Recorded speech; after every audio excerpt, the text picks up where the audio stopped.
So we're in the hills of mid-coast Wales at about 1,000 feet on a small holding on the edge of a little village. And we're halfway between Aberystwyth and Lampeter. Means nothing to most people. And we're at the home of a potter and a kiln-form glassmaker.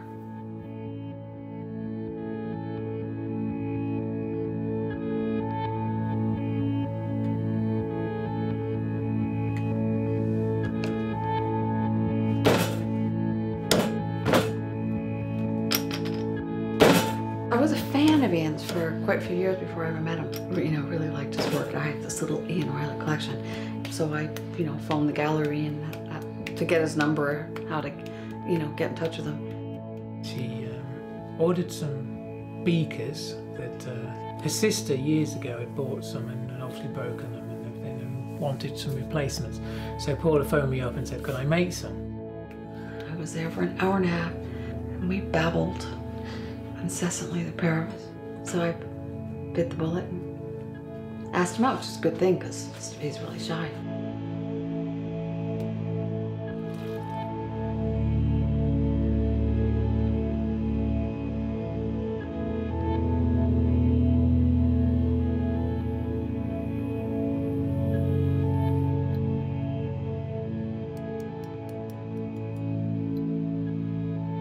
We tend to use the same space. I don't think we're working on separate things a lot of the time. We're both kind of quiet. We don't constantly need any feedback from each other. We both just get on with what we're doing. We do talk about what we're doing. If we have an idea, we'll discuss it. Especially in the mornings over coffee, when you're eating breakfast and you got this idea and you've got the scrap paper comes out and we do talk about ideas. It's nice to just be working in a space with somebody else who's being creative.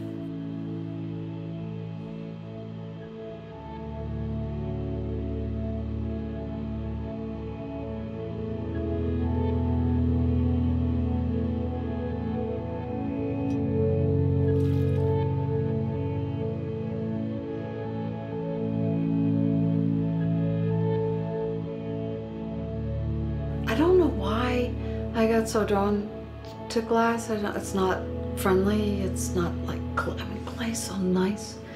It's smooth and nice to work with, and glass cuts you, and it's temperamental. Although what we do is very different. His work is much more geometrically based. He likes symmetry. I just want something to spill off the edge, and it bugs Ian. But it doesn't matter, because those are just, we're different people. And that's who he is, and that's who I am, but our approach is the same, I think.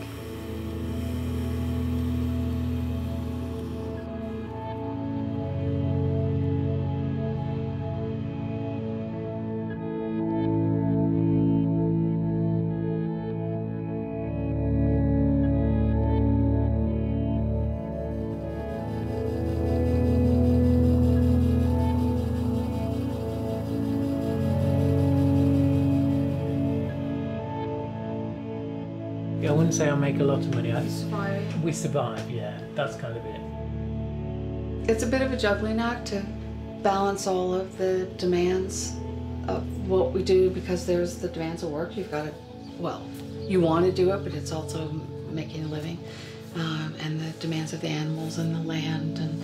But because we have the chickens, we have those eggs, and we sell the excess. And that covers the cost of having the chickens. And the cows, when they give us calves, you have those to sell and you have the milk to drink.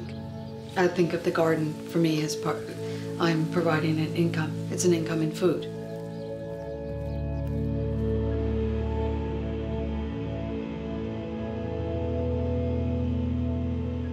I must admit, I do like something that's handcrafted and that's well made and all that kind of stuff, and I think there's always a place for that.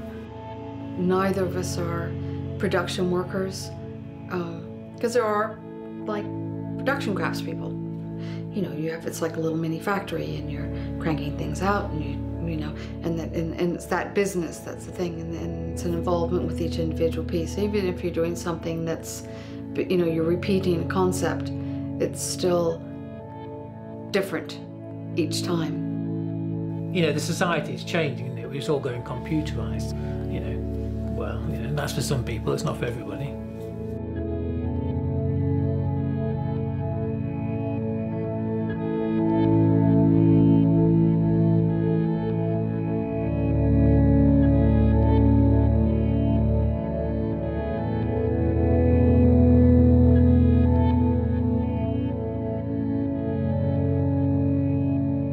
It's not easy necessarily to be a potter, an artist or craft work or whatever, because you may not make a lot of money, but of course that may not be what you're bothered about anyway.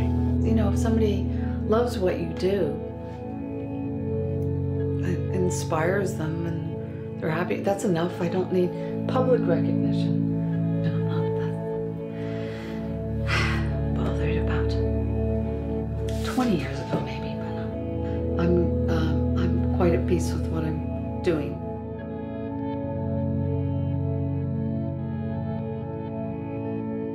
Just love of art, making stuff. That's it. There's nothing really more to say. Yeah, so I'm just a potter.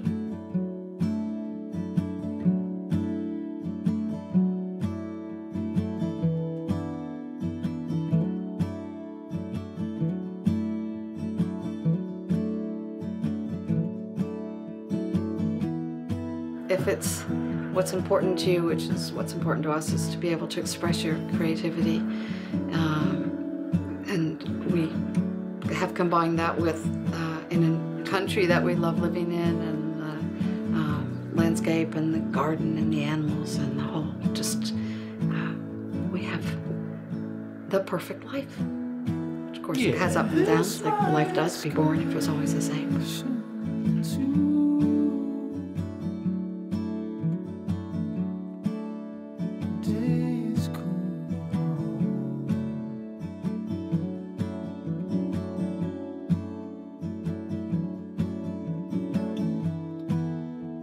Everything that happens is from now. This is born.